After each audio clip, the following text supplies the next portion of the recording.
Welcome back to the Missing Piece podcast. Today I'm here with the lovely two guests, Kieran and Emmy.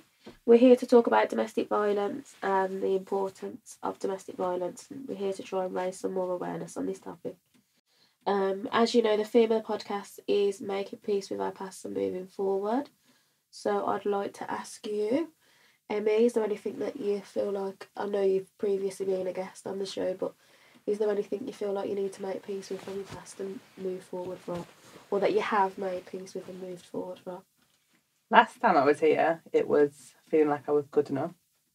I feel like now, a few months on, I feel like I need to work on cutting the cord in knowing that I deserve a healthy relationship. Yeah. I feel like sometimes I look into things way too deep, or I'm looking for red flags, or then I ignore the red flags, and I think in that way I'm just not settling and not finding what I deserve because I'm looking for the wrong thing.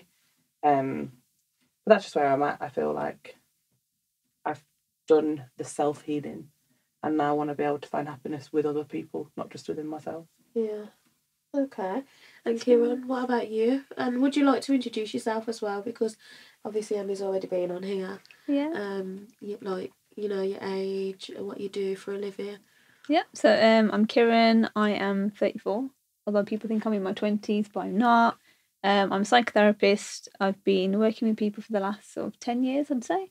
So I started off as a therapist, done various things in between, management, worked for myself, and kind of gone full circle, really. Yeah. So, yeah. And is there anything that you feel like you need to make peace with in your past and move forward from, or that you have made peace with and moved forward from?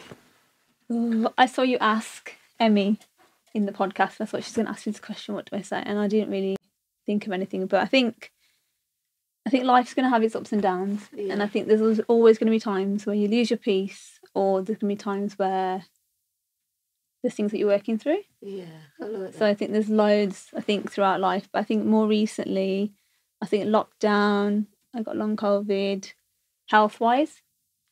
I think that had a massive impact on me, and I think just working through my own healing journey when it comes to trauma. But yeah, I think that just getting my confidence back to do something like this, something that I would have done just like that maybe 3-4 years ago. So building my confidence to be able to do something like this again. Yeah. So. And do you think the trauma that you've been through has made you, turned you into a little bit of a less confident person? Absolutely. Yeah. 100%. Yeah. Yeah. And I think the health as well, I'm not sure which it falls under, but I think definitely. And I think it's nice to also gain that back. And I think being a therapist, there is that advantage. You kind of know what you can do, but you still have to go through it. Yeah. And do you get therapy yourself? Because I know a lot of therapists. Yeah, absolutely. And I think that it's like with anything. I think if you're a solicitor, you will go to another solicitor. If you get your nails done, you go to another nail technician. And I think that same goes for therapists. And I think the best therapists are the ones that have had therapy and they are happy to say that I've had therapy. Yeah. Yeah, definitely. Definitely, yeah. I think as well, like, when you talk about health, I find that, like, a lot of people I talk to that have been through trauma, the health is so up and down. And it's because I was having this conversation yesterday, and a lot of the time with trauma, when you're trying to heal, you can only focus on one thing at a time. And what happens is when you're trying to focus on your mental health, your physical health tends to dip. Yeah. And there are statistics that show, like, when you're heavily focused on your mental health becoming better, your physical health takes a dip. So then you have to focus on that, and then your physical health comes up, and it's finding that balance between working with both, so that you're like sort of healing in one sort of playing field rather than going on that yo-yo where you're constantly thinking about what your trauma and how to heal, and working on healthy mind and keeping calm, and then all of a sudden you'll get ill. So then you have to focus on that, or you're not eating very well, or because there's so many symptoms of trauma people don't know. You know, people think it's just being emotional, or you might miss a meal here and there, but the spectrum of symptoms from trauma is just so vast that it could be something you don't even know. No, it's huge. I'm really glad you mentioned that, because I'm a bit geeky with statistics, and there's a lot of research now that's gone into like stress, trauma especially, and how it goes on to impact people, and they end up having a long-term health condition. Mm-hmm. It's massive. Even things like stress, it causes cortisol. So if you had trauma, your body will keep releasing cortisol. And you can go to the gym, you can exercise, you can have the medication, but your body's going to keep producing it. I think until you work on the trauma, it's not going to heal. It's not going to get better. That's exactly what I was just going to talk about, the cortisol thing. And also I read as well that it can affect your immune system completely. And I don't know whether that's anything to do with like me, but I suffer with low iron and I'm always getting ill, and I have to take these iron tablets all the time, and B12, they're prescribed on prescription from the doctor, and all the rest of it. But I think it has only been since I've been through what I went through, all that trauma, that my immune system's gone down and off. And also, even if it doesn't affect your immune system, when you go through trauma, like you said before in the previous episode, sometimes you just don't actually look after yourself when you're going through, like, if you're going through domestic violence or anything else is going on in your life, you're not really looking after yourself. And even just people that suffer with general, you know, depression, sometimes they're not eating, or they're not sleeping properly, they're not keeping hydrated enough. So structure's a real thing with like trauma healing as well. One of the biggest symptoms I've recently sort of noticed with myself is physical pain. So when I'm stressed, or whether I get maybe like a PTSD trigger or something along those lines, I get physical pain. So my back might start hurting, or my neck gets stiff, or I'm like, my hips start to ache, and it's nothing to do with gym, or as soon as I deal with that stress or the trauma, or I'll have to sort of lock myself away with my PTSD for a minute, it's gone. And I didn't even know it was a thing, but I rang GP and they were like, well, have you done this, have you done that, and blah, blah, blah. And then she saw my notes about my PTSD and she's like, it's probably a physical stress that's making your body cramp up. And once I now have known that, and I've sort of been teaching myself new ways of handling that, I can reduce it. But that's a symptom I never even considered to be a part of my PTSD, but it is. It has a massive impact on the immune system. There's a lot now that I think people are doing, like biohacking, and that's just literally just how to look after your health. Your nervous system, if you think about it, trauma, your nervous system is going to shrink. It's not really going to function very well. You're going to be hyper alert. Anything's going to trigger you off. But I think if you can start to relax your nervous system, your immune system gets better, you can deal with stress a lot better. And I think that's the best place. Like, and I'm so happy that you said that. I think people go straight into therapy and it's going to be tough. You know, you're bringing up stuff for you and it's just stressful. And I think to find that balance where you're looking after yourself and you're doing the work as well. And I think there's a lot of services now. You're given 6 to 12 sessions, and they don't really work around you. And I think people aren't ready to do that work. And I think privately there's more flexibility, but not everyone can afford to have therapy. Yeah, I've always said if you're going to go into therapy, be ready for it. You have to throw yourself into it like a job, or or like as a mother, or you have to give it that 100%. Because if you don't, you get nothing back from it. You have to be ready to go to therapy. And I think a lot of people say, oh, go to therapy, it'll help you. But some people just aren't ready for it. I remember having the same conversation with my sister, and obviously we've got our own journeys, but I said to her, if you're going to go, make sure. And it took about maybe 2 or 3 sessions. And I said to her, but you're not giving it your all. And she said, okay. And, you have to face reality, and that is the toughest thing. And normally at the end of the 12 weeks, that's when you're ready to really talk. So then that's where you have to really invest in yourself and carry on with that sort of therapy at home, or invest in going to therapy. Because I think people forget everybody has a mental health.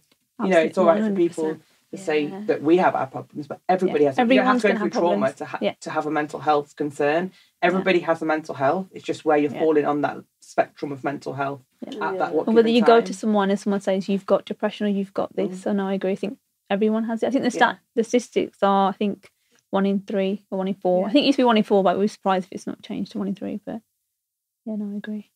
Yeah, absolutely. And you don't, like you said, it's not just trauma that's going to make you have, like, and it can just be everyday life. Sometimes people find it tough, and there's a lot of people that have things in, their childhood, and so it will come out later on in your adult years. And I think therapy is just the same as going to see a GP if you've got like an ongoing headache.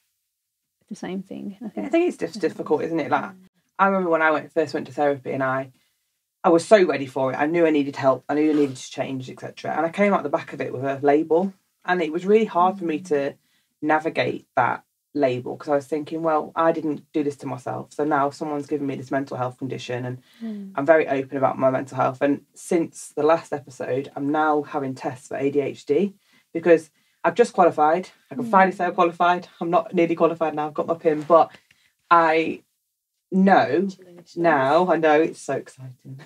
Daunting, but exciting. But now is where I need to do even more work, because having PTSD is not an excuse for me not to be able to cope with my job. I've chosen to do this career. I've chosen to go through uni. I've now got my PIN number to protect. Yeah. I've got all these things. So I have now gone back to the GP and said, I'm hypervigilant at work. Yeah. I work in a very stressful environment, which I thrive in. But there are times where I have to remove myself, and I'm not going to be able to do that all the time. I'm not going to be able to just lock the med's door and walk away. I'm not going to be able to. I have to learn how to cope with that. And the only way I'm going to be able to do that is with education.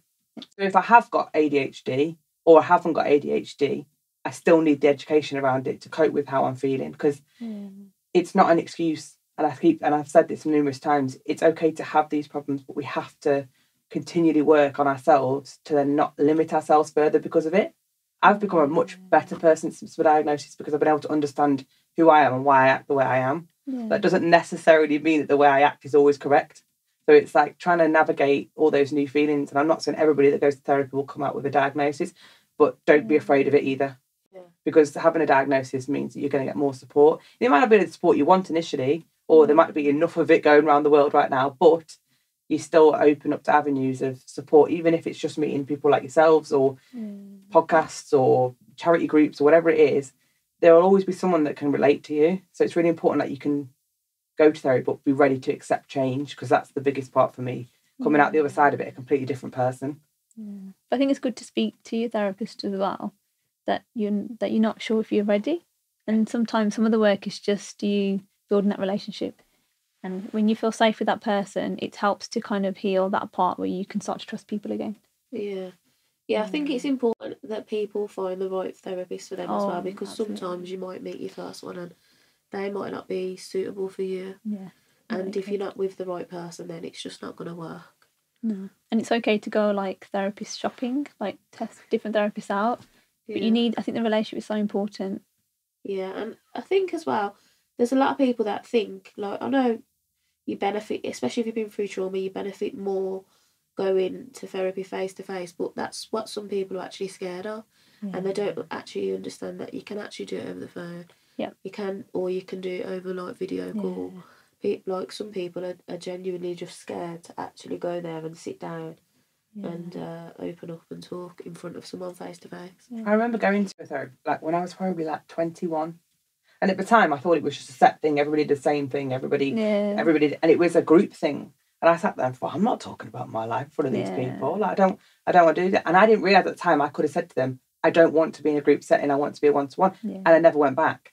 And I think if I'd have gone back, my life could have been very different. And I don't look back, and I don't ever stress about those types of things. But I do think if I'd have had the education around therapy and knowing that you do have a choice of therapists, you do have a choice of one-to-one group sessions, whatever you feel most comfortable with, maybe my life would have planned out slightly different.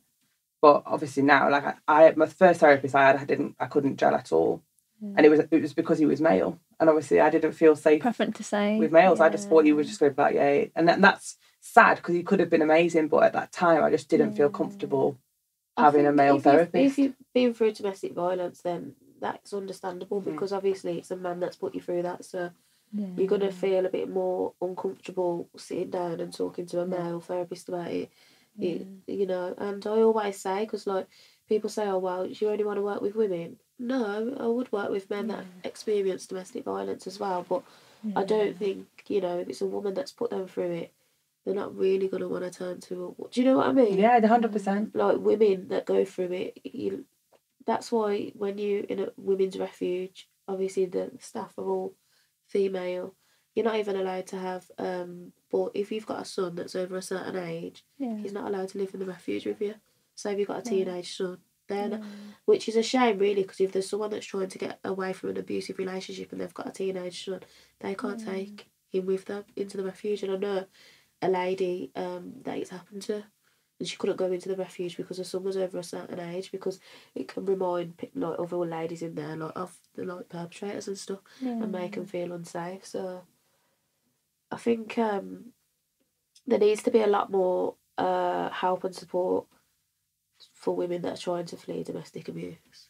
Yeah, absolutely. And there's not, I don't think there'll ever be enough refuge spaces, but it's a shame really, because when you're finally brave enough to like leave and stuff, and then you get told, oh well, there's nowhere for you to go, or Yeah. there's no refugees have got any space, or and just the fact that you move far away and leave your friends and family behind. It is hard. I suppose you're better off in the long. Well, you're definitely better off in the long run, and you build a new life. But yeah, I don't think there's enough conversation. Full stop. I think that goes full spectrum. I think people don't speak up, and I'm not saying they should. I'm just in general, people don't speak up. People don't correct their friends for their behaviour. There's no education coming from homes because it's easier to just not talk about it, and the subject's taboo on most podcasts. Yeah, you know, some families have had it their whole life, so that they won't know anything different, or some people are too afraid to speak to their family about it because they've never had it in their famay.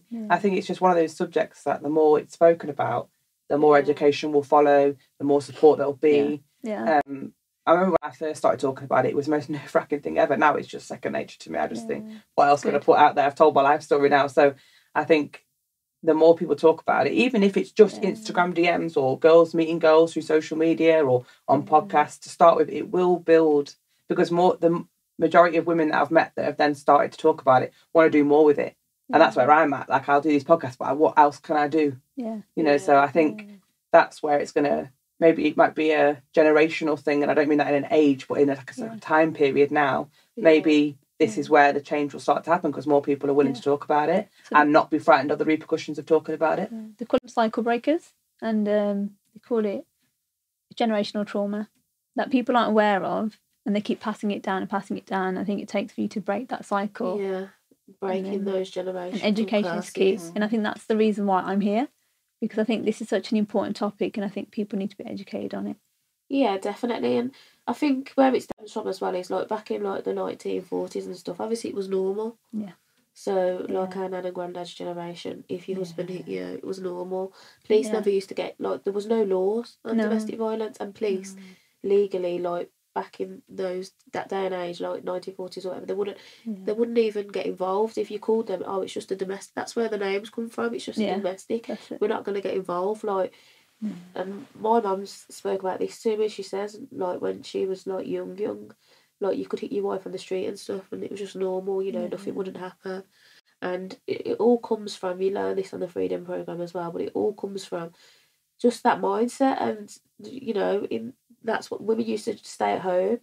Women didn't really, like, back in the day, women couldn't even work. And I guess they had to stay because they didn't have the financial to actually leave. Yeah, so they couldn't. Women couldn't open their own bank accounts. They wasn't allowed to. It had to be in a man's name. So that it's sort of like, that's where it's come about, really, because it was normal back in the day. But obviously now we don't really accept it as much. There's been some change, but I think the more discreet, the emotional, psychological abuse you don't get to see. Yeah. And I think that can be the most damaging. That's actually worse, I say all the time, than the physical violence. What they do to your mind is worse. And obviously people, you can't really prove that either. Like, the coercive control, it's only a few years ago that it's actually become a criminal act now, coercive control with the police. But that is the hardest to prove, because it's your word against theirs. Like, oh, you used to play all these mind games with me, you used to say this and do this and do. How can you prove it? Yeah, you can't. How can you prove that they've controlled you and physically? You can't. How can you prove it? You can't. So it is obviously a criminal act now, coercive control, but it is really hard to prove. And even things like with the police, if your perpetrator's calling you non-stop, say if you answer the phone once, it goes against you. 100%, yeah. Like, they will actually. And the joke of that is that 9 times out of 10 your perpetrator will be calling you on an unknown number. And what number do the police call you on? Yeah.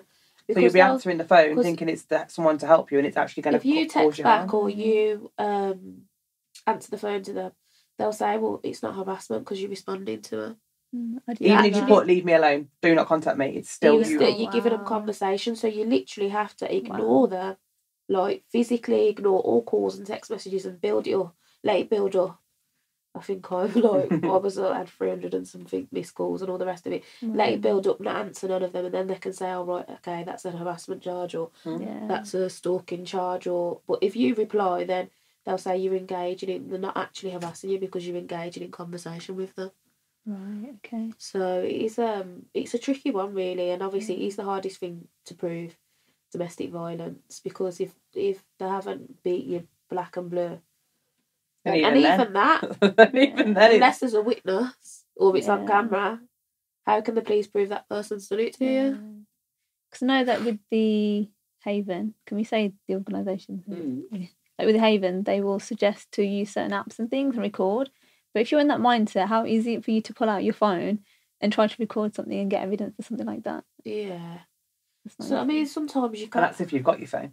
Yeah. That's what I was going to say. Because there was that alert, wasn't there, recently? Yeah, and people were saying And they were saying to turn off. and when you turn your phone back on, it still went off. Yeah. So. My ex-partner used to smash a lot of my phones all the time, and I ended up just using an old Nokia because he used to smash my phones all the time. And when I was in that relationship, I didn't have like Instagram or anything like that because he was like such a jealous person and stuff. Like I wasn't on Instagram or anything. Yeah. So I just think that, like you said, the more people start talking about it, the more comfortable others will feel. And there's still going to be some people that will never feel comfortable speaking about it, because a lot of the time when you're in it as well, there's a lot of shame around it. So you feel embarrassed. You feel like it's your fault because they make you feel that way. Like they gaslight you and make you feel like it's all your fault what they're doing to you. And it's just generally, even to tell your own mum, it can be very embarrassing. Like, yeah, definitely. or you don't actually realise yourself sometimes what you're going. Do you know what I mean? Like, I used to How you get yourself in that situation. Yeah, I think. And now if I see anything like that on the street, I'm the first to jump in there. Yeah. But then I'm at risk of damaging myself because of my PTSD. Yeah. So if that man then turns on me, I can't help you. Yeah. So it's like finding that balance of approaching that subject to keep somebody else safe, but keeping myself safe as well. And that's a real problem. You know, a lot of people won't hold their people accountable. Like if I ever saw my friends or family behave the way that I deem not appropriate, I'm not going to be. I will pull you straight up, but people don't want to know. They just look the other way. People are just too think, scared. Not my business. Yeah. But it is. People see it. I mean, you could be reinforcing your boundary. But sometimes culturally, I don't know if this is the same, but I know in the Asian community, if you say something, you're seen as being someone who is too outspoken. And you're supposed to still be treated a certain way, but at the same time, you're supposed to be just doing everything at the same time. And it can be taken in a totally different way. And so women are just supposed to put up and shut up, basically. Well, I think we spoke earlier, didn't we? It's the usual. It's been going on for generations and generations. And I've seen a few people recently, actually, who are experiencing some of these things, but they're young, they don't know what it is, and the families don't know what is going on. And because it's happened for generations, it's just like, this is the normal. And like, well, it doesn't have to be. Yeah. Things need to change. Things can still work, but people need to be willing to learn, educate themselves, and become better and work together. My family's not, I mean, I've not suffered domestic violence within my family, but when we talk about cycle breakers and generational, my dad was raised by two very loving parents, but didn't show it.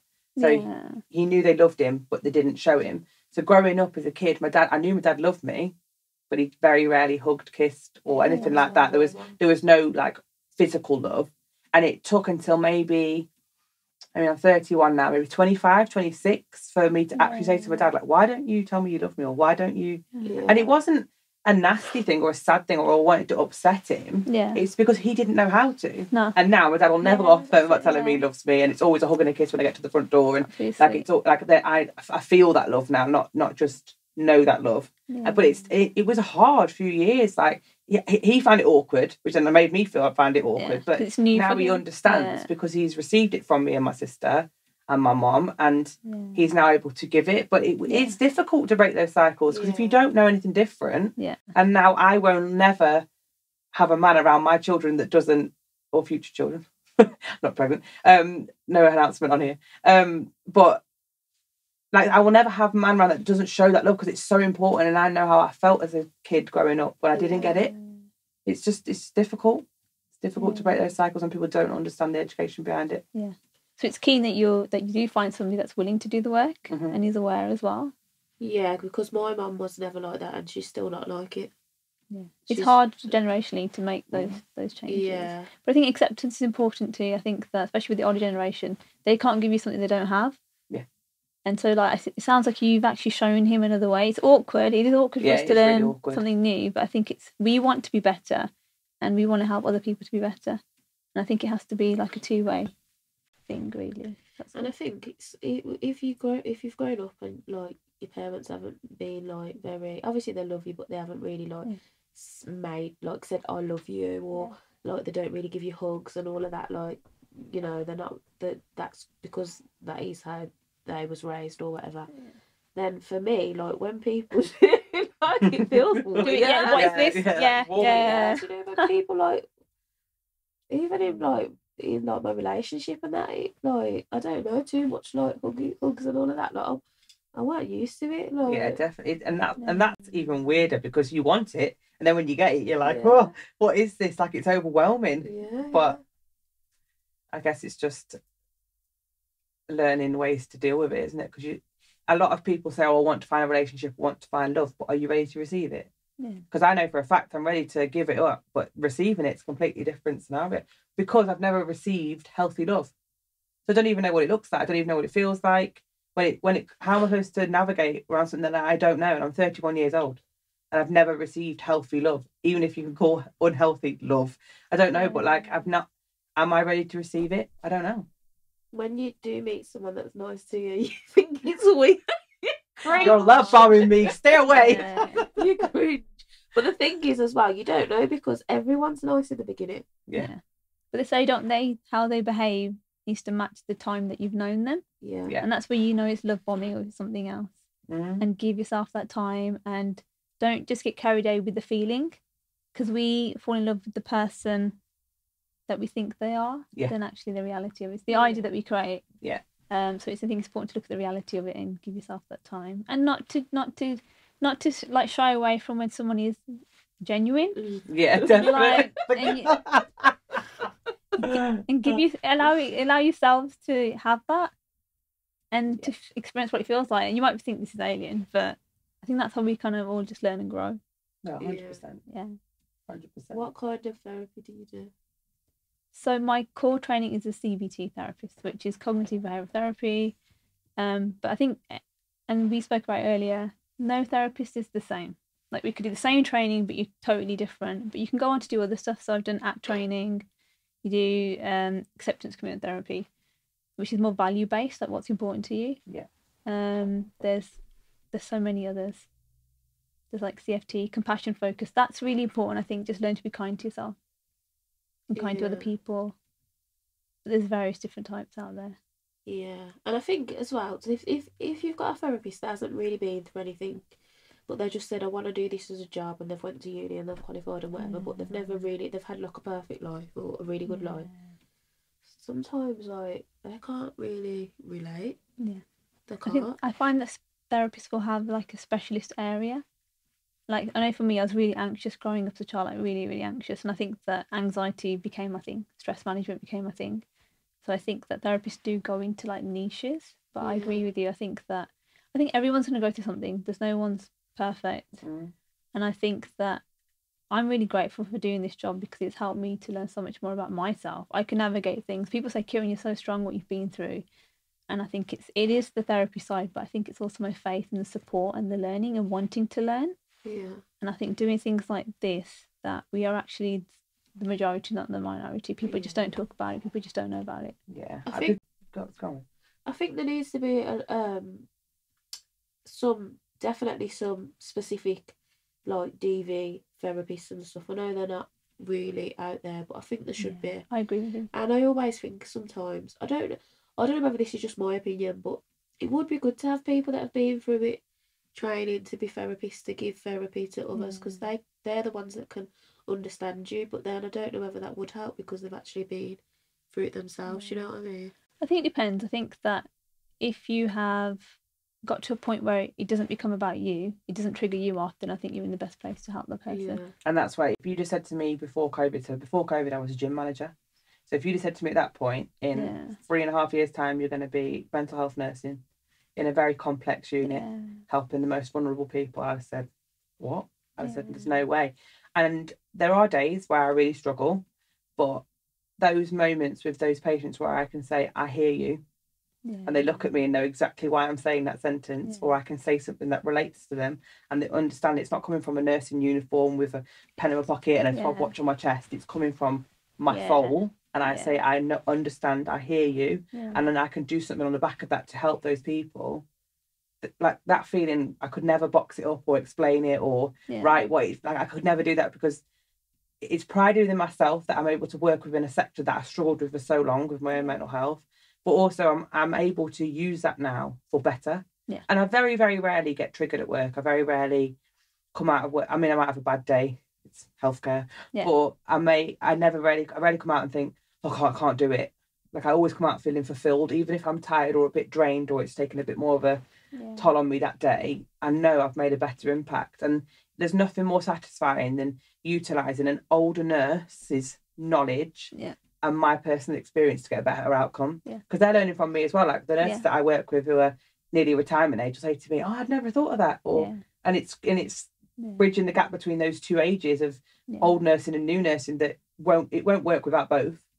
So I just feel great pride when I can help people at work, because I never thought I'd get there. I thought I'd go into adult nursing and be in an A&E situation and just but to work in a specific sort of sector of nursing where I never thought I'd be able to manage or cope. Like I feel proud of that. And to sit here and say I'm proud, that's a big thing. Like I don't ever talk about that, but I've done it now. No, you should be proud of yourself 1,000,000% after everything that you've been through in life as well. And you've done it absolutely amazing. So you should be so proud. Getting there. Definitely. Show yourself the same love what you showed to others. Yeah, I'm definitely I think even 6 months ago I'd have been like, oh, it's just my life. But now I know I'm healing, and I know I can almost look back and see what my old self like as a new perspective, and that's how I know I'm starting to get stronger. And people say to me now like, oh, you're so strong, blah blah, and I think, you know what, I am. And there's no shame in saying that, because it almost comes across like you're gloating when you're like, I'm proud of myself, I'm strong. It's not, because if you'd been through this, like walked our shoes or been through the journey we've been through, you'd want to come out the other end of it and say, do you know what, I am strong. Because you've got to feel like that, you've got to believe it. What's the point in doing all the work and then not believing it the other end? And because you want to help other people to do the same 100% as well. So I think anyone that's ready to share, and talk about it, like even that in itself just takes humongous strength to be able to, because you might like talk to your like immediate close people after you've left the relationship about what happened, but even that, to be fair, like for years and stuff, like I had like friends that didn't even have a clue what was going on. They just thought that I was happy because I just ghosted everyone.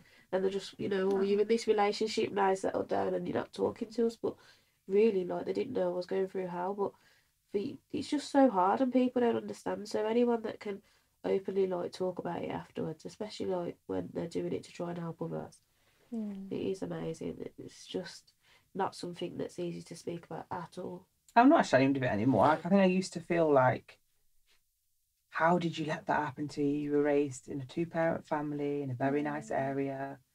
They've always had money, went to a nice school. But I thought, how have I ended up in this situation? But actually, when you come out the other side of it and you start to educate yourself, it doesn't matter what walk of life you're from, or whether your parents are together or whether they're not, or whether you've had parents or whether you've come up with it. Like, it doesn't matter. This DV doesn't discriminate.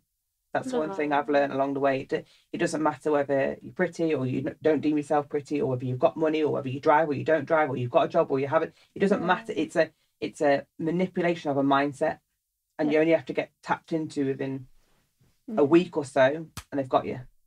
And then that's where it's like very minimal. You'd think, oh my God, this is amazing. He's so into me, or she's so into me, or whatever. And it's so like they only have to get in through the door, foot in the door, and they've got you. And that's how it's always within your mind first. Because if somebody punched you the first date, you'd never go back, would you? So it's a manipulation of your mind, and that's something I've learned. It doesn't matter, because I was thinking, oh, did my parents not teach me something? Did I miss something, or did I not have the right support? But it's nothing to do with that. You could have the best support system ever, but you'll still get trapped into it if you get caught. And I did, and I was very unfortunate. And that person could be that way with me and not be like that with somebody else, but that doesn't mean there was anything wrong with me. And that's another thing I've had to overcome as well. And as I've gone through like stages of my therapy, you know, people know each other through different reasons, and that might be another step in your healing journey to know, actually, yeah, there's nothing wrong with me. It was just me at that time. And I think that's where I've really been able to find peace of those situations as well.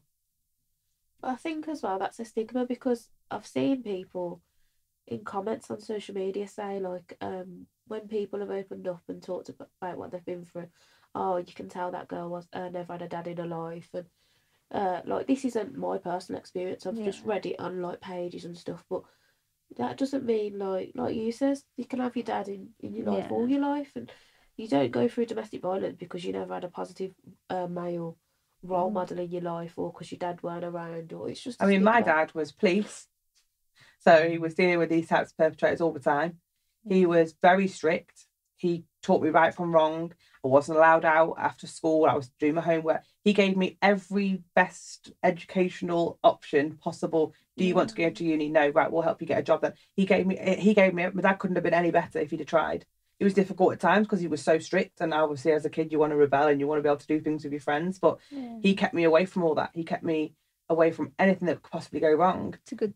And then I still ended up in that situation. So that irks me when I see those comments about, oh, she never had a dad in her life, because I had my dad in my life and I still ended up in a situation. And it's just an easy cop out. It's an easy cop out to shut people up talking about these subjects. Yeah, I didn't. My mum was a single mum. My dad wasn't in my life. And my mum raised me on her own. But she, like you said, like your dad, she was really strict and stuff. But then, like, sometimes I think as well, because she was so strict and stuff, when I did get older and that, I just wanted to experience a bit of, like, wildness. Yeah. And, like, you know, because I was actually raised so strict, and, like, I couldn't, like, even when I started working and I was, like, 18, I used to get the bus and stuff, and she used to meet me off the bus. You know, in the winter, you know, like, she used to meet this when I was, like, just before I moved out of the house, meet me off the bus. Right, I was pregnant with Leah, and I was still living at my mum's house, and I was, like, down to get my own flat. She used to meet me off the bus and walk me back to the house with her, because I was pregnant with Leah, and she was like, my mum was too overprotective. Like, I was 18, and freaking pregnant, but, like, I think she shouted me too much. So then, like, once I moved out and stuff and that, and got a bit older, like, I just wanted to, like, to see, like, a bit of the wild side, or I just, like, you know. I remember driving was the penultimate change for me. So I was very fortunate to have a car bought for me between my whole family that had this car on the drive on my 17th. And I was 17 on the 8th of May.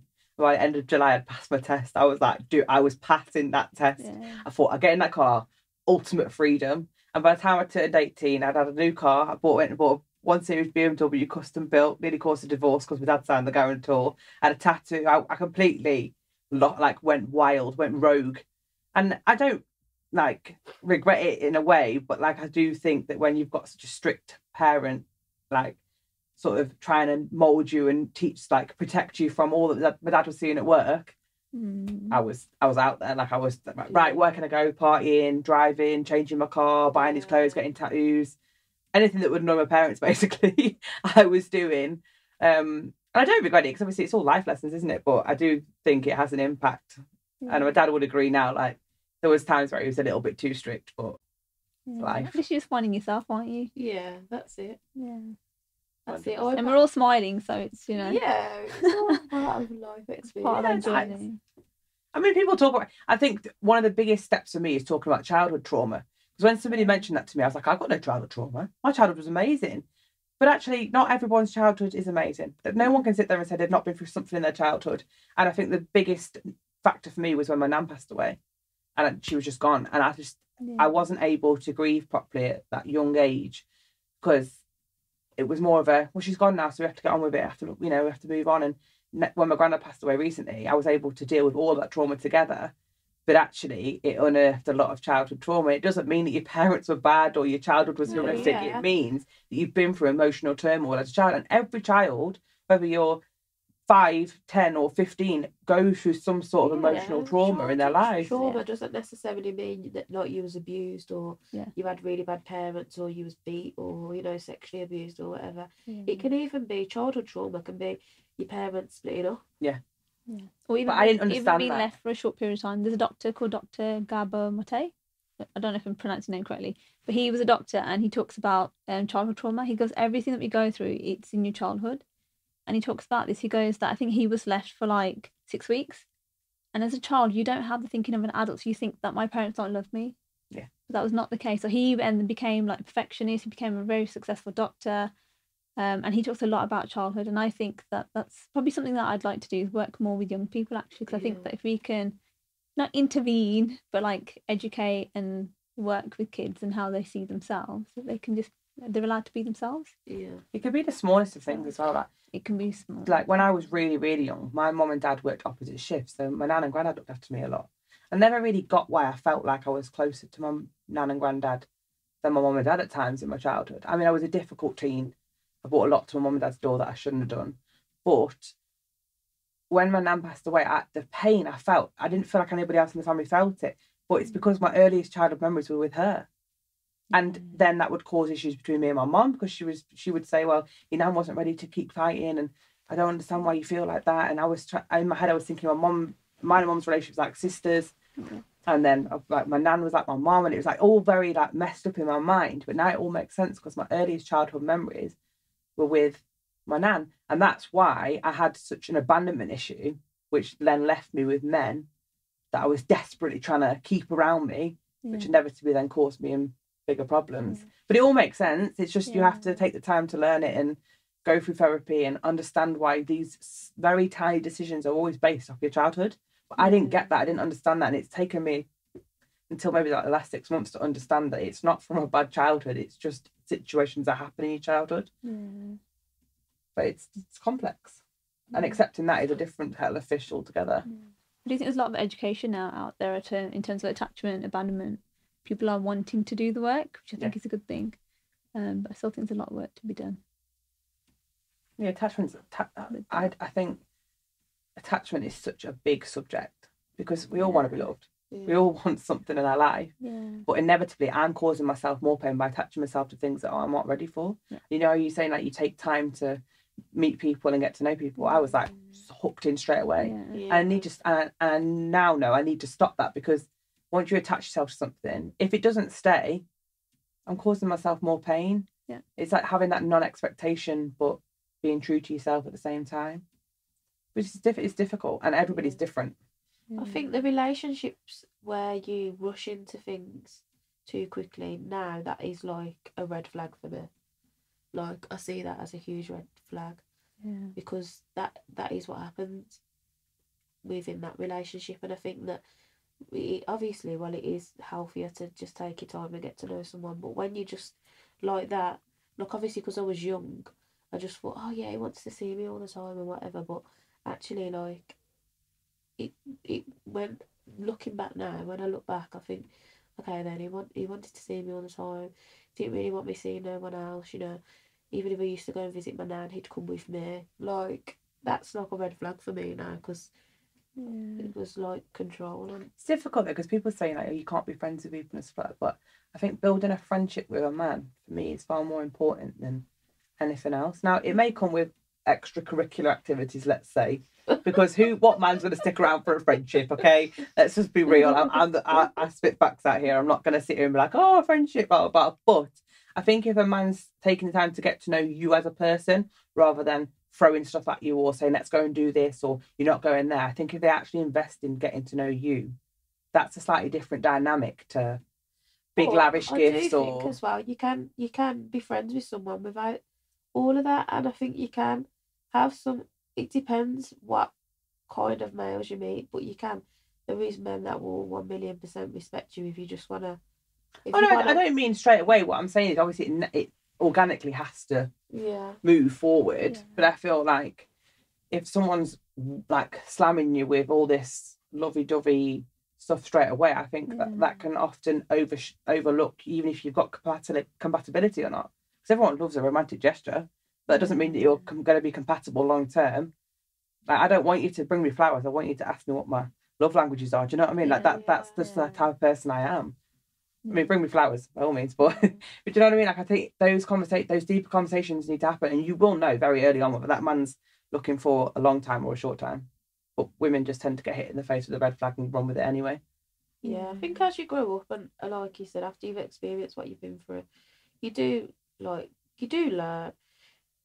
It's a shame because, like, if we was taught these things, in secondary school about healthy relationships and what's a red flag and what we should accept, and And I think as well, like, another thing is like stigmatization around people. So you may be told that they need to have a job or earn so much money or wear a suit to work or all these things. That doesn't mean that they're a nice person. No, it might look good on paper, but it might not be. And I'm not saying, we should deal with the wrong people, but it's a mindset. It's not a person or a job or a character.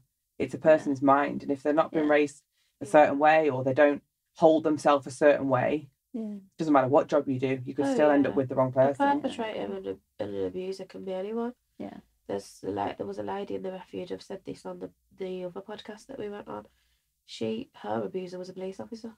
She was in there trying to get away from him, and he was a police officer for a living. So, and he was still like she went through a lot of domestic violence with him, and he abused her and stuff. So you wouldn't never expect it of a police officer because they deal with that kind of stuff within their job. But anyone can be an abuser or a perpetrator. Absolutely anyone. And the thing is as well, and these men as well, like narcissists and stuff, they're normally so lovely to everyone else. Yeah, people think that they are so nice. We never don't think believe that. Oh you. no, Oh no yeah, chance. oh yeah, like the neighbours and everything. Like he used to be so nice to everyone, like even the neighbours and that. And everyone, he's so lovely, isn't he? But it was obviously like an act, or I don't know, like. It's just weird, like they're so nice to everyone else. Like, and then you come through the door and you have a face on you because you've seen them be nice, and that starts a whole other cycle of conversation. It's like even that behaviour causes these situations behind closed doors because they know it's annoying you. Yeah. So then they push it. Oh, what's wrong? What's wrong? What have I done? And that if you say anything, it's like, but they're always life and soul of the party. Everybody loves them, and that's their deterrent. They're so lovely to everyone else. I had a conversation with someone the other day, and I didn't even know she'd been through it, but she'd been watching my podcast. We didn't particularly get on when I was back in my hometown, but she messaged me saying, I'm so sorry, like I didn't see the signs. She said, but now I've listened to you on these podcasts and I know who you're talking about. I can see it a million miles away. But at the time, because he was so respected by everybody and he was doing something that not many people did and everyone was like wowed by it, I was just made out to be the crazy one and everyone believed it because he was the popular one. She's just crazy. But even my own mum, like at one point, she didn't believe me because he was just like, oh no, it's not me, it's Alicia. Like she's lying, and there was obviously no proof. But that's what they do to get other people against you. I do think the word narcissist does get thrown around a lot. There are certain criteria that someone has to meet to be a narcissist, but I do think that we all have toxic traits, but I think that a narcissist will have so many more. I think especially people who are perpetrators. Yeah. A narcissist is clever and calculated as well. They know exactly what they're doing. Yeah. Very, very clever. Yeah. Like these men can sit in a police interview and reel a story off, and even the police will believe them and they'll get away. Do you know what I mean? And I remember the one time I did call the police was when we had an altercation. And I'd managed to get all my stuff, but he kept holding my passport. And I thought, woe betide me, am I leaving this house without a passport? Like, you're not having that level of control over me, which was wild. Because I'd just been through nearly 2 years of absolute hell with him. The police were called to the property. They turned up quite quickly, to be fair to them. And I was in my car, and I looked like I'd been dragged through a hedge backwards. They said to me, what's the problem? I said, he's thrown me out. I live here, but he's thrown me out. I haven't got my passport. They went up the stairs, had a conversation with him. He gave him the passport. He came out on the stairs. At this point, I'm bleeding. So I'm bleeding from my nose. I've got a scuffed up face. I look like my hair's all over the place. My clothes are ripped. They got the passport. They handed it to me. They got in the car and drove away. They left me at the property because they'd come for the passport. They'd done the job. Now they'd left me with him. I had nowhere else to go. Couldn't go into my family like that. my friends, have got kids. I couldn't ring them. Slept in the car outside, but they left me in that vulnerable state. They don't want to deal with it. They're not interested because they just think, it's too half a dozen and one half dozen the other. So then that made me think, well, I'm not ringing them again because it didn't help me. I think sometimes I know this is going to sound a bit mad, but if you would have actually spoke to them there and then and says, please help me, or it shouldn't be down to you, but they would have. But because maybe that's just what they thought you wanted, just to pass. Do you know what I mean? Sometimes with the police, you actually have to tell them what you want from them. Do you know what I mean? No, and I understand that now, but at the time I thought, oh my God, I've rang the emergency services, they've come. I've told them I've been in a situation with my partner. They've looked at me, I'm bleeding, they haven't even offered me a tissue, they've got in the car and drove away. I was thinking, huh? Yeah, I'm ringing them again. Should be some level and some duty of care. See, I can truly say that I had a good experience with the police, but obviously not everyone can. But I did towards the end I did start reporting everything and stuff, and then also because of my ex-partner's history, maybe that's why I had a good experience with him, because he's classed as a prolific domestic violence offender. Because there's that Clare's Law now, isn't there? So you can actually, you might probably know more about it than so basically, if you start seeing someone and you've got any concerns, then you can go to the police station, you can give their name and date of birth, and then they will tell you if there's anything on their record to do with domestic violence. Obviously they can't tell you the person's name and date of birth who they've done it to, because obviously that's confidentiality, but they can tell you what month, what year, what the allegations was, even if they weren't charged.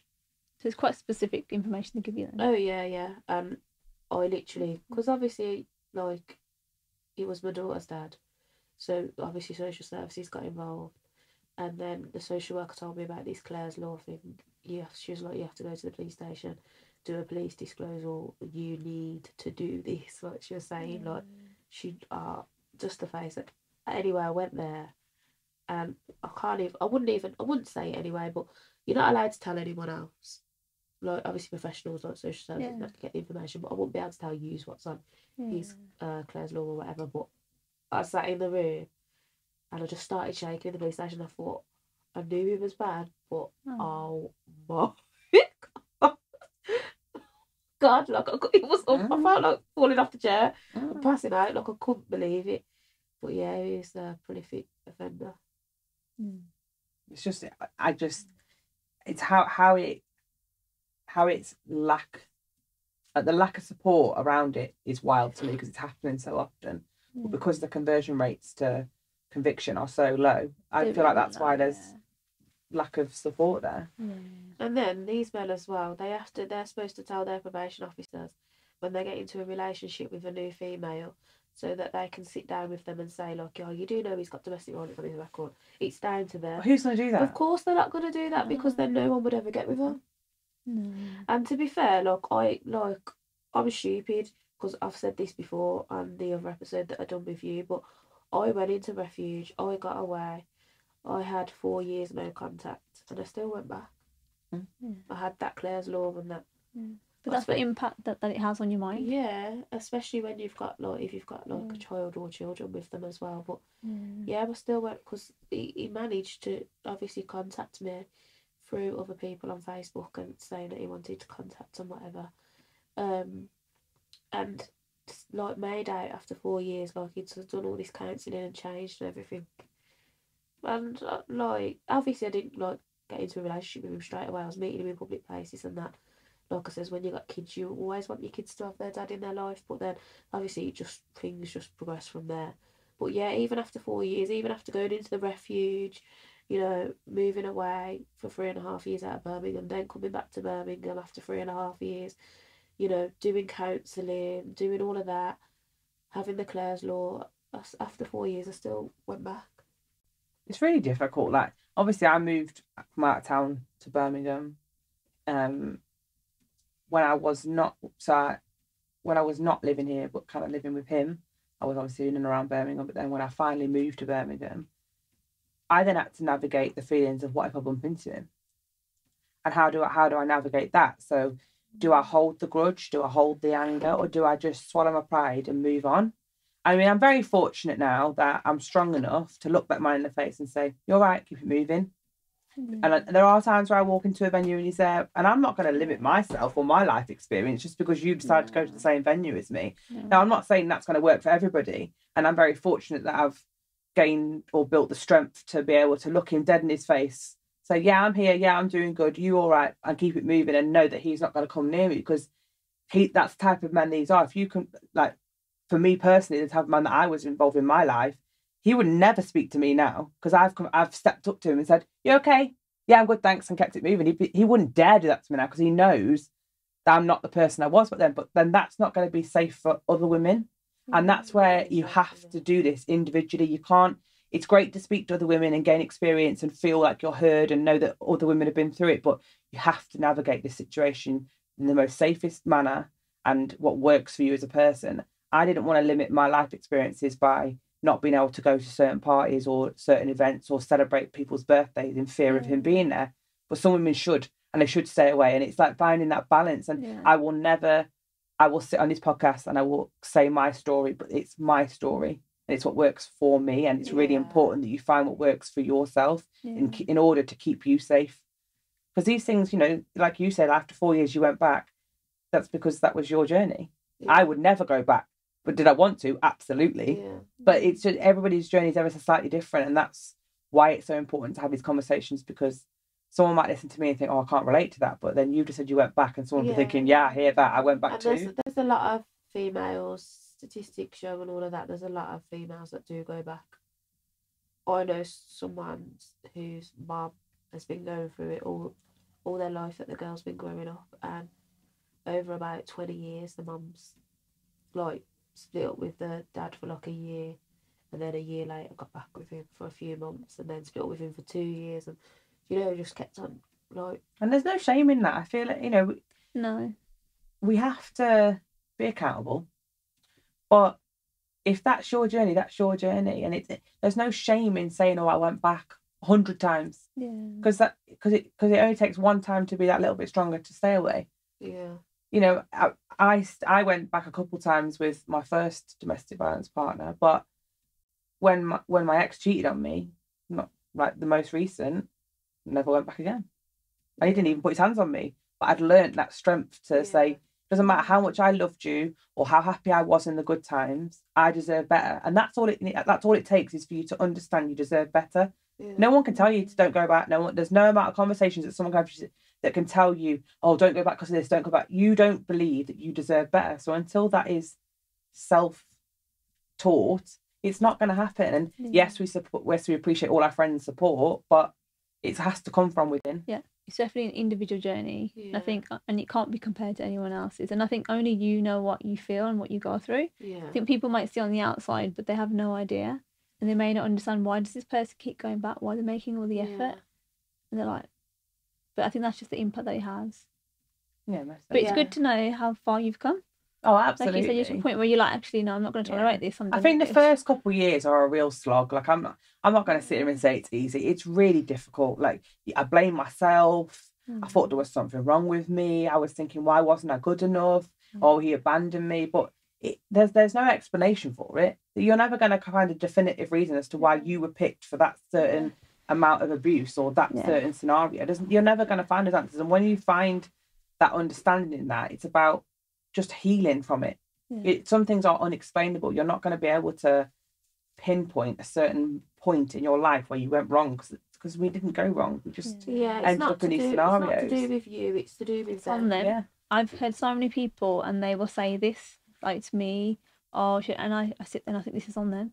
This is on them. And I think it's just turning that mirror around and thinking, you know, none of this has got anything to do with me. This is that person. This is that. It's for them to deal with. And I hear it so much, and I think it does take a lot to work through that, to shift that. Especially because they make you feel like it's all your fault as well. On the first episode that we did here, I sat here and said, oh, I have to be accountable for my part in it. I don't believe that anymore. And that was what? A few months ago? I think the first couple of years of really slow progress. I feel like you have to keep chugging along. And I think when you get to a certain stage, like, everything's moving quite quick for me now. I'm growing much, much quicker. And my confidence is building, like, I would say daily. It's not even like a weekly thing anymore. I was in no way, shape or form to blame for anything I've been through. I may have gone back. That's my fault. Yeah, but this is what happens. This is what women do. Yeah. And this is what you learn when you study domestic violence and abuse, and when you go on these programs like the freedom programs and stuff. You will learn that women do go, and it takes a woman, the average woman, I think it's 12 times before they leave their abuser. Of breaking up with them. So, you know, like, you know, when you say, oh, I'm done with you now, I've had enough, and then you get back. Like, you know, to actually get up and leave and not talk to them and go no contact. And they say it's so hard to go no contact with a perpetrator, because it is. 100%. It is, like, not to call when you've finally made that decision to leave the relationship, not to answer the phone, not to call, not to... It is. And it's toxic, and sometimes you do just want to talk to them, or, you know, it's really, really hard, and that's not your fault. And this is what people don't understand that haven't been through it, because they'll say, oh, well, it can't be that bad because you just keep getting back with him. They don't understand the level of mind control and this is what these programs teach you. And you don't know anything different. That's another thing. You don't know you without that person. You don't know your life without you two together, and you don't know your life apart from that scenario. And I would never, if you, like, when we sat down here and I said, oh, I would, you know, I have to be accountable for my part in it. If you said to me at that point, oh, you won't feel like that in a couple of months' time, I'd have said, whatever, Alicia. Like, but I don't. It's not my fault. That's on you. That's on you. You have to live with behaving like that. You have to live with treating me like that. You now have to live watching me on YouTube talk about my life with a smile on my face knowing I survived. You didn't. You have to live like that. You're going to be suffering for the rest of your existence because that's the type of person you are. I'm not. I'm starting to shine now because I've been on this journey for this long now. I've got to reap the benefits of it at some point. Do you know what I mean? Yeah. So, and that's it. I used to think, oh, what if they watch me? Now I kind of wave it. You know what I mean? I don't care anymore. You are going to start seeing me be strong and like hold myself accountable and know that it wasn't my fault. You know, I can't sit here and say, oh, I'm strong, and then blame myself for a part in it. That's not how it works.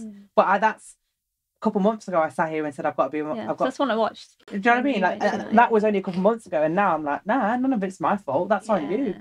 No. And obviously I disagreed with you, and I said that, like, you know... And at the time, I felt like, why should I didn't understand why you were disagreeing with me, and I thought, bloody hell, but now I get it. And that's because I'm continually, day in, day out, working on myself and understanding that it takes work. Like, you're not just going to heal from these things in a like tiny second. It takes time. There's no excuse for a man to abuse you. There's no excuse for a man to be physically violent to you. There's no excuse for them to... It's an issue within themselves. Like, it's not your fault. It's not nothing, you know. You shouldn't... No woman should have to feel like, oh, I deserve to be hit, or, you know, oh, it's my fault why this happened to me. Like, there's no excuse. Just the way, like, some people get abused, like, by their parents. That isn't... Their parents have obviously got issues. Do you know what I mean? There's no excuse for it. So it's obviously an issue within the abuser themselves on why they're behaving, and they're often projecting because they're insecure and they've got their own problems, and they've normally been through stuff in their childhood, and they grow up just taking it out on other people. It's definitely one thing to look out for. You mentioned accountability. If they can't take accountability for anything, it's all your fault, then that definitely is a red flag. Yeah, that's one of the characteristics for a narcissist. If they never, like, you know, like, they actually genuinely believe in their mind they're never ever wrong, and it's your fault. Like, it's always the other person's fault. Like, they're not, like, it could not even for abuse. Like, I don't know, say that they went to the shop and they said something to the shopkeeper, and then you know, or I can't explain. I'm trying to think of a scenario. I remember nothing's never their fault. I remember once I was in the car, blacked out windows, and they put the window down. I said, oh, I asked that man for directions. I asked the man for directions, and the next thing was I'd spoken too flirty to him. That's a prime example of it. And I was thinking, well, you asked me to speak to him. Oh yeah, well, you, and that they will never take accountability for anything that they. It's almost like they're tripping you up along the way. Yeah. And for other people as well. Like, I guess it comes to gaslighting. Something's happened. They're like, no, that's not how it was. This is what it was like. Then I guess that's where they're not taking accountability for themselves. Actually, no, that was not right. This is what it should have been. But in new relationships, my best friend's exactly the same. I say sorry all the time.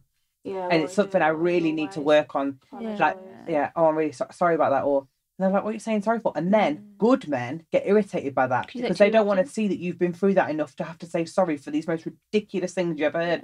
Oh, I'm going to be a bit late. I'm really, really sorry. If anything, flip it and be like, thank you for your patience, thank you for waiting. Rather than saying, I'm so sorry. I've seen quotes and stuff on Instagram about that.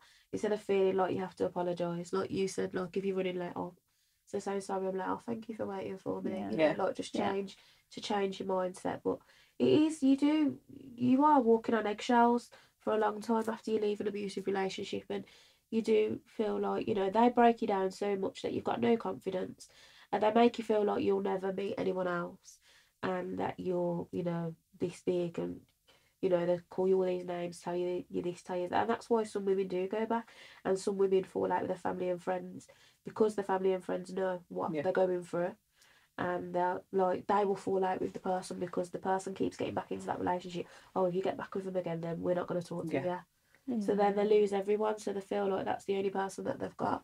So it's really sad, but hopefully, you know, there's people that watch this and other podcasts, and just even if they're going through it right now, just to know that, you know, they're not alone. You can come out of it the other side, but definitely. you have to be ready to leave the relationship as well, and it is hard, and it gets a lot worse. My abuse got a lot worse when I left. Yeah, definitely.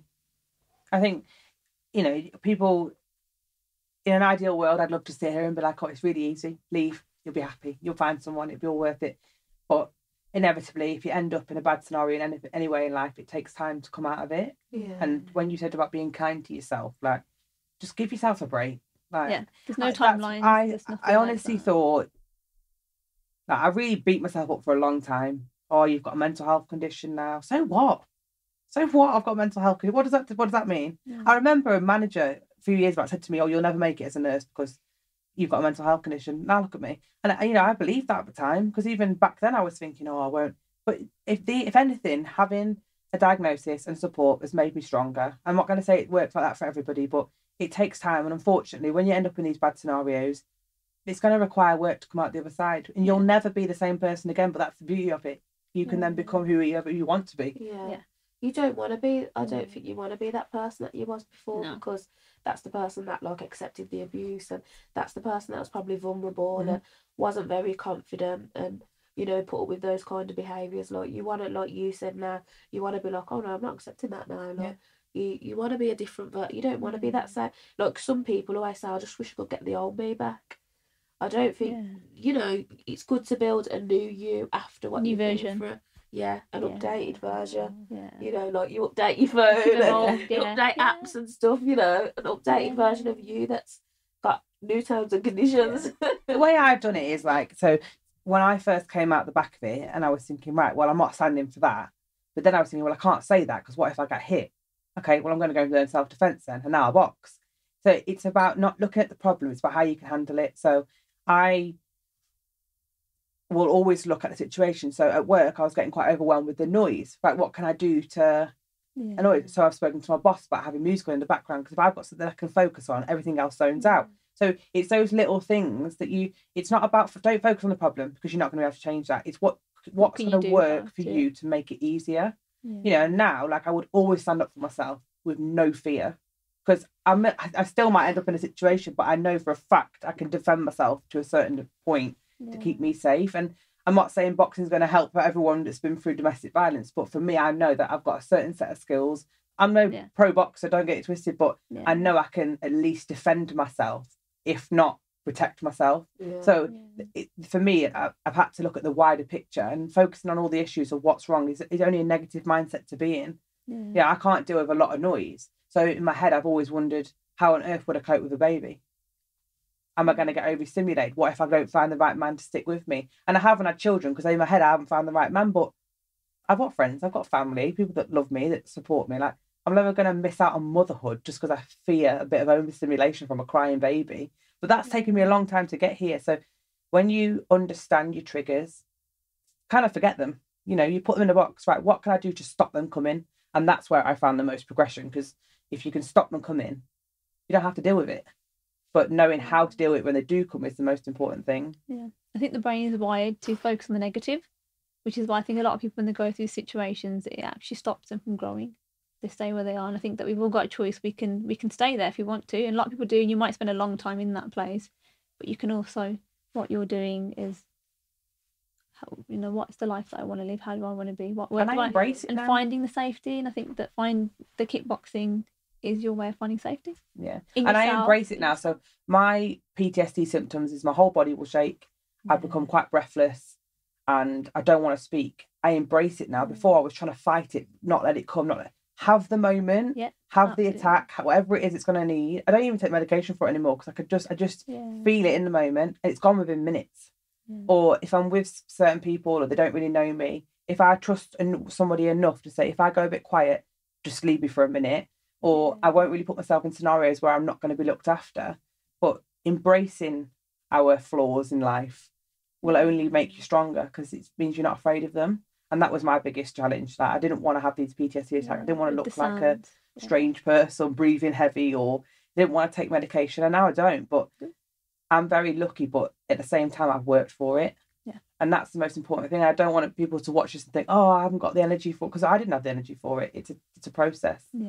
You know, you would never be sat on a podcast sofa now talking about domestic violence if it wasn't a decade of work. You know, but we have to continue to work on ourselves. It's not just domestic violence people that have to work on it. And that's why people go wrong. We get to a certain stage and we stop working on ourselves. It's a continual process. It never ends. Keep going. It never ends. No. Yeah. And it's worth it. It's hard work, but it's worth it. Yeah, and then sometimes I think when you grow, you experience new sets of problems. Yeah. You can grow too much. Yeah. But I don't like these people no more. I don't like this no more. I don't find this interesting. Yeah. Do you know what I mean? Yeah. Like, you can change your whole life. Yeah. I was a party girl, alcohol all the time, glass of wine after work, glass of wine in the middle of the day, whatever I wanted, like go for lunch, glass of wine, party this weekend, Friday, Saturday, Sunday. You know, that's what I was doing. I now sit at home, my box, and I go hiking. I barely drink alcohol. And that's just who I am. I'm a nature person now. I like peaceful scenarios. I may pop through the occasional get together or party or whatever, but I don't have a good relationship with alcohol. I don't really have a good relationship with food either. And that's because I go from one extreme to the other. And structure for me is key. So my meals being prepped, my uniform being ironed, my bag being ready. Because I can wake up some mornings and I don't want to go to work. In my head, I'm like, I don't want to go today. But it's not because I don't want to go today. It's just because my mind's telling me you're in that bit of a fight or flight, right, get there. So if everything's ready in the morning, I just get up and go. Or if I don't, my best friend, we're both exactly the same. I don't want to be getting ready in somebody else's house. I want my comforts at home. I want my space. Oh, I can't stay at other people's houses. And we'll get ready separately and I'll meet you there. Because as soon as I'm in somebody else's house, I start to get a bit like, I just want my home comforts. And you have to find what works for you. My best friend's very similar to me. And I'm very lucky that she understands. But, you have to be selfish because you have to keep yourself and your mind safe. Yeah, there are people that obviously benefit from having a routine, and then other people can just go with the flow. But I'm a routine person. I don't even really like staying at my own mum's house because I'm so used to my own house and doing this and getting up and doing this a certain way. But do you know what? I don't know whether it's autistic traits. I don't know whether it is, because obviously my eldest daughter, she's got autism. She was diagnosed when she was 7. She's 12 now. She goes to a specialist secondary school. My 6-year-old daughter's just been diagnosed on the 9th of April. And I think, who knows, when I see things with them now, I think, do you know what, maybe, you just learn to live like that, don't you? But I've got a friend that was diagnosed with autism and ADHD when she's either in her late 30s or she's 40 now, and she only got diagnosed a couple of years ago.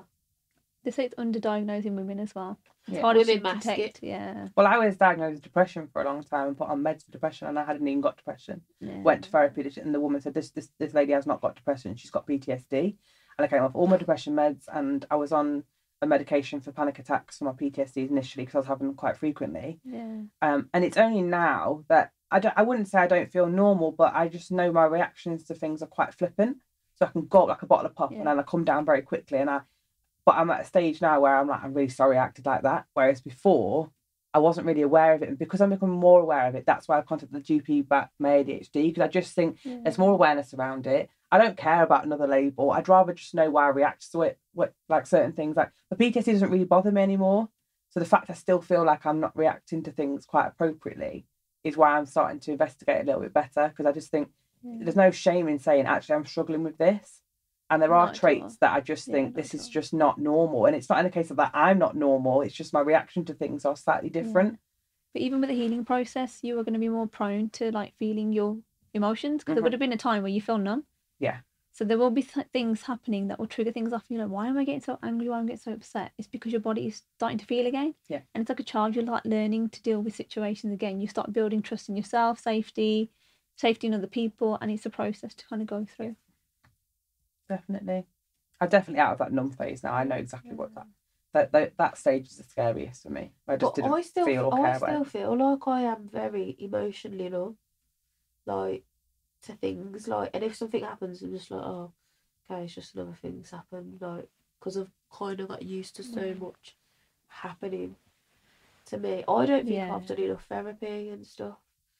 I've done 15 sessions. 15 So the way I see it, so 15 sessions, 15 hours. If you think about how many hours in a day, how many hours did you go through difficult times? It doesn't quite equate to it. And I think that's why I think therapy is a journey. Yeah. There might be a time where you do 15 sessions and you're okay for a couple of years, something happens. And I think that it's something that you might continue to do from time to time. And it's totally fine. And I think a big thing for emotional emotions is emotional regulation. Learning to sit with your feelings, and like what you said, you allow yourself to feel what you're feeling. Yeah. You manage it in a way, so if you're at work, you can manage it in a way where you can still do your job, but working on it. And I think it's something that you will always work on as well. Yeah, therapy for me was quite difficult. Like, I had my PTSD sort of diagnosis therapy was through COVID, so I was very lonely anyway. And I remember about session 4, I broke. Like, I cracked open and everything came pouring out. And I got quite angry with her, and I spoke to her quite inappropriately. I was like, well, why are you asking about, but after I'd had my outburst, she went, you ready now? And I felt like this weight lift off me, but that was only one part of it. Now I've asked for grief counselling now, which I've never been through, which I think would be really benefit me, because it will be able to separate my feelings of life and me as a person. And I just think therapy people should invest in anyway. Even if you've nothing to talk about, I think therapy should be. It's good to learn to talk. It's so good to learn to talk, how to regulate emotions, that we have emotions, that they're all okay. We need to feel sad, we need to feel angry. Feeling anger actually tells you that something's not right. Yeah. So they're all good. They've all got a role to play, but it's what we then do with them as well. The problem is that, like, private therapy is so expensive, cost of living crisis limits people's availability to it. Like, I've always said therapy should be classed as a household bill. You should invest in yourself. But with GP care. But the reality of that is, like, next to nothing. No. People can't. Like you said, cost of living crisis, people can't. And then if you've got children as well and you've got other things to pay for, you think, really you put yourself last, do you know what I mean? I was going to say, you mentioned COVID, and I think COVID is an important thing to talk about. COVID, I think, is just not a normal thing to go through.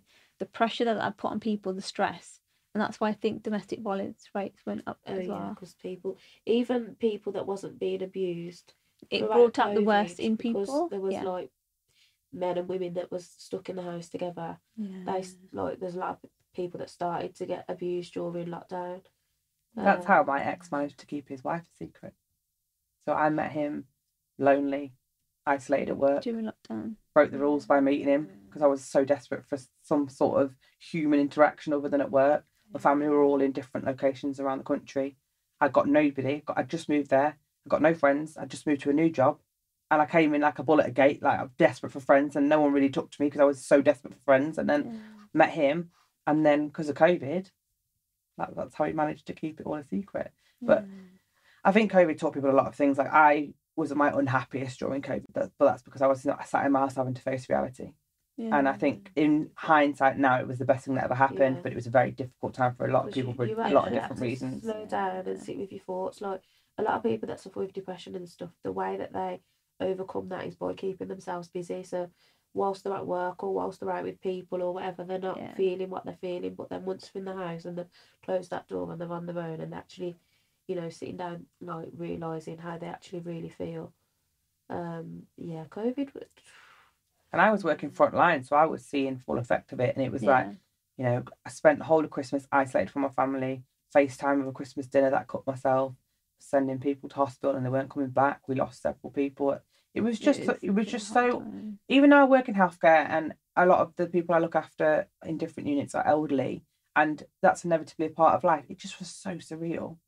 I just didn't understand what it was I was going through. And then I was coming home lonely, and then this man was there, and it was like, if looking back now, the signs that was not right from the beginning But I just wasn't seeing that. I just wanted to be looked after because I was dealing with all this madness. Yeah.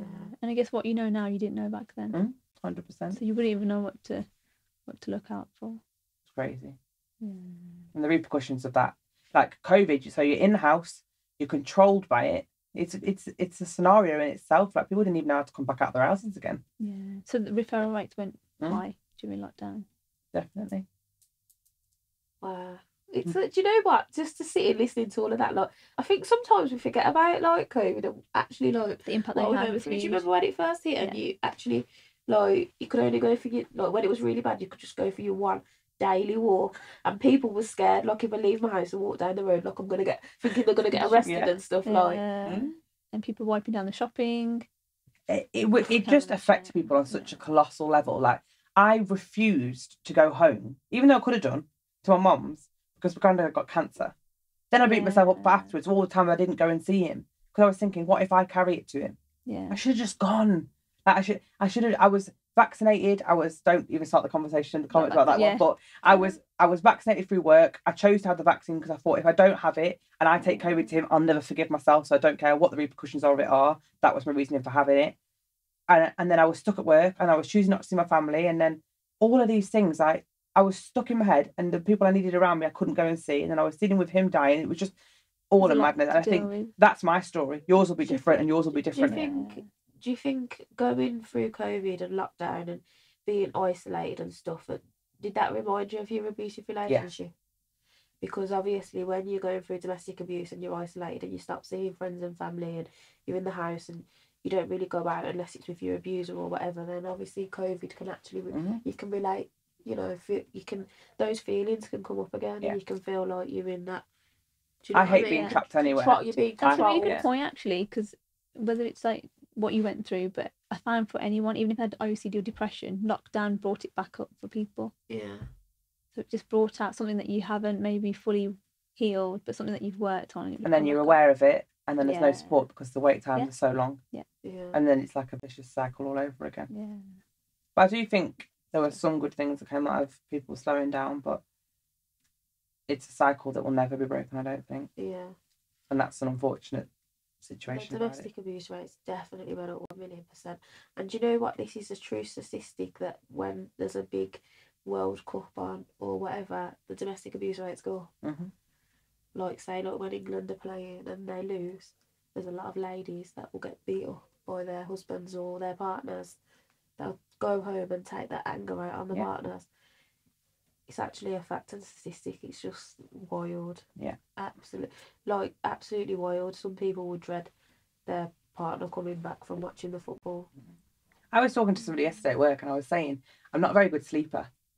I'm not, even if I even now, I really have to focus on a schedule for my sleep. So that's why I got my Apple Watch, so that it would remind me I need to go to bed. It's very trivial things, but I know that my sleep is broken by noise because I used to dread when the key used to go in the door. No matter what time it was, 11, 3 o'clock in the morning, I was either going to deal with one or two things. Lovey-dovey, which was completely overbearing and was forced from him, or the opposite, where he'd be really dismissive. He'd have probably been out way too long, or he's come back 24 hours later. His shirt would be covered in makeup. He'd start his, you just live here, we're not together, that type of thing. And I know that I carry that. And it's weird when I've been seeing people and obviously they've stayed over, I sleep like a log. I don't move because I feel that safety. Yeah. But if I'm on my own and I hear a noise, I'm awake straight away. And that's something that's still something I'm working on now, is that fear of the unknown. Vigilance. Mm-hmm. I never used to sleep because I didn't know who I was going to wake up to. Because I either had the angel or the devil. They say, don't they, with these perpetrators and abusers and stuff, they have it's like Jekyll and Hyde, they have two sides. 100%. And you don't know what one you're going to wake up to in the morning. And then with me as well, I was financially abused as well. It does happen to a lot of ladies as well, they take all your money off you and stuff, so you can't leave them. But it got to the point where, you've got your curtain poles and you've got some that you can take the ends off. Stop I would roll notes up and put them in the pole and put the end off to start saving money, start hiding money. There you are, that's an exclusive. So there's any lady out there, you need to save somebody and you don't want him to know, roll the note up. Yeah. Put it, like them curtain poles that have got like the crystal balls at the end or something. You can take the ball off. Yeah. You can take them off the end, roll the money up, put it in, and then put the end back on. All the men watching now are going to be looking at the curtain poles. But that's how I laugh now. Yeah. But that's how bad it was, Like. But that's why these conversations are so important, because you've got 3 women here with 3 different experiences of 3 very different lifestyles, and as long as people keep having the conversation, I find it difficult to begin with. You might have found it quite difficult today. Like, I don't know, but the more you do it, the easier it becomes. And I've gone from being completely embarrassed and ashamed to like, well, that's my life. I can't live life feeling ashamed of anything. That's just, I make mistakes and that's it. You move on from them, and hopefully you don't make them again. And if you do, that's okay too. Yeah. No, I agree. Well, it's been a pleasure, ladies. Is there anything else you'd like to share before we end this episode? No, I don't think so. Anything you'd like to share? Have you got any? Do you have? I suppose, actually, some therapists you can't have like a social media page, can you? For your job. It's hard. So I've got 2. I've got a personal one and I've got a therapy page, but it is hard how you've got to manage it. But you have like your agreements and things. Yeah. Oh yeah, but we can signpost. Yeah. If needed, but I just feel like if women are watching, like, don't give up.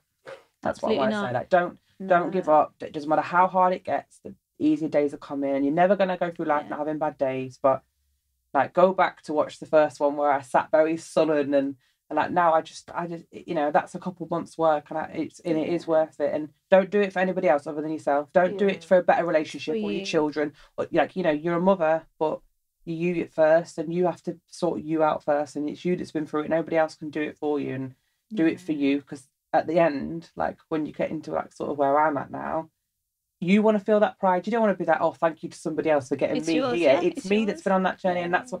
Don't give up. Doesn't matter how hard it gets. Yeah. Message me or Alicia or anybody. You know what I mean? Don't give up. Yeah. Doesn't matter how hard it gets, because it's worth it. 100% is. At the time when you're in the relationship, you feel like no one understands, or people are going to judge you. But honestly, there's so many people out there that it's just domestic abuse is rife. There's so much people that are going through it, and half of the people don't even come forward. So, but yeah, you're not alone. Your current situation's not your final destination, and just hopefully find the strength to leave before it's too late, and get the right support. Yeah. Definitely bridge the gap between the 2. We've got before, during, and after here, so to understand what's actually happened to you and stuff, because it is hard to, even when you leave, understand. Or sometimes you, like with me, I blocked out so much stuff.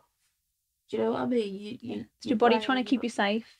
Yeah. And then it was when you start to heal, it start to give you little bits again. That's when flashbacks come up, because it feels like your body's ready to kind of process these things, but it may not be.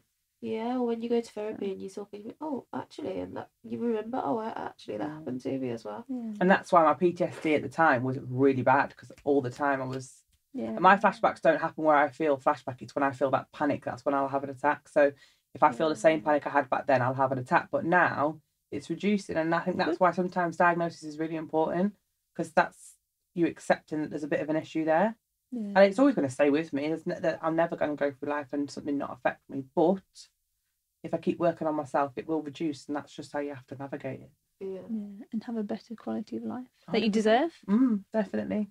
Absolutely. 1,000,000%. Just to all the ladies watching, anyone that's going through or being through domestic abuse, just remember it's not your fault.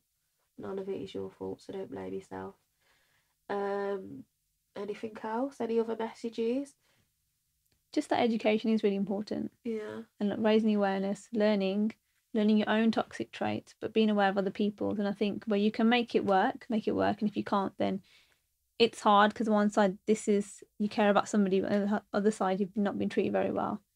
And it's hard to find that balance. Yeah, that's the hardest part, because you're being treated that way by someone that you love, that you're in love with. So that's why it's so hard to break away. Yeah. Because if it was like a manager treating you like that or whatever, you just, do you know what I mean? You wouldn't stay. But again, this stuff does happen in work. Oh, yeah. Yeah. In all sorts of environments. But there's a lady that I'm working with at the minute, actually, and she's finding it very difficult that she really cares about this person, but she's been treated so badly, and they're not even putting 1% effort to make it work. So it's almost like, and it's a tough decision, and it's her decision to make as well. Yeah. It's not for me or anyone else. It's her decision, and for me to just work with her and support her through the journey, her own journey. Yeah, definitely. Sometimes when you've been through like an abusive relationship, you can still be. I suppose it depends on how much you've healed or not, but you can still be a little bit vulnerable to, like you said, even like to get a job and be used or treated badly by your manager, or accept like certain behaviours from friends, or This is where education comes in, and like learning boundaries, values, and you I start think seeing that's these things really in people. prevalent. Like my boundaries now. I don't think I've ever had boundaries. I don't think I even knew what they were. I was speaking about another podcast, but I cut a friend off that I've known for 10 years recently. Yeah. And I will never talk to her again. Because I just allowed her to do whatever the heck she wanted to do, and I was just there to, that's not how it works. No. I don't live life by saying I'm going to give to receive. Like, I've never been like that. I don't, some relationships, sometimes I'll be given 90%, they'll be giving me 10, and then sometimes it'll reverse. But when it's continually not serving me. Yeah. But when you're healing in all areas of your life, not just in relationships, with friends, at work, what you're willing to tolerate, what you're not willing to tolerate. In fact, my healing has affected more of everything else other than relationships. Like, it's made everything else better because I've become more understanding of myself, or what I want to achieve in life, or who I am as a person, or who I want to be as a person. Yeah. You need to know who you want to be. But the same will reflect your relationship at some point. Mm-hmm. But again, it's allowing yourself to maybe feel awkward in situations when it is healthy. Yeah. Relationships just aren't a priority for me. Yeah. I'd love one, and I'd love to settle down, but you've got to learn who you are on your own. Absolutely. And you've got to do it on your own. It's a lonely place to be, and you can have the support of your friends, but until I feel 100% happy with me, I'm not even pushing for anything. You have to love yourself first, because whilst you've got those insecurities and you don't love yourself, or people that are desperate for relationships, or they don't know how to be on their own, they're just going to keep... You're feeling a void. Yeah, and you never really keep replacing. Until you learn to love yourself, and obviously it takes years and years and years. Like, I'm not fully there yet. Like, I've still got my own insecurities and a bit of low confidence and whatever, but you'll attract, you attract, you know what I mean? Yeah. And then also no one would be at the point where they are totally healed to then be in a relationship. You don't have to be at that place to do anything like that as well. I know for a fact that I'm only going to get so far before a happy relationship's going to repair some of the damage, which sounds really crazy. The right person will help you to heal. The right person will heal. Put the full stops on everything that's hurt me in the past, because they're going to show me something different. Yeah. And it's not like I'm saying a man's going to heal me. I'm going to say a scenario of healthy love will aid further healing. And that's just what I don't really care for it at the minute. If I found it great. I'm 31, I don't have children, so that's in the back of my mind as well. But that will come when it's supposed to come. And it'll probably come from the place that I least expect it to. Yeah, when you go out looking, or when you're desperate for something, it doesn't work out. No. Yeah, I think it's important to just go down your own journey, and whoever becomes part of that becomes part of that. But I do think relationships, it does take people to make it work. Yeah. And to do the work and the healing, and I think it works both ways. Yeah, definitely.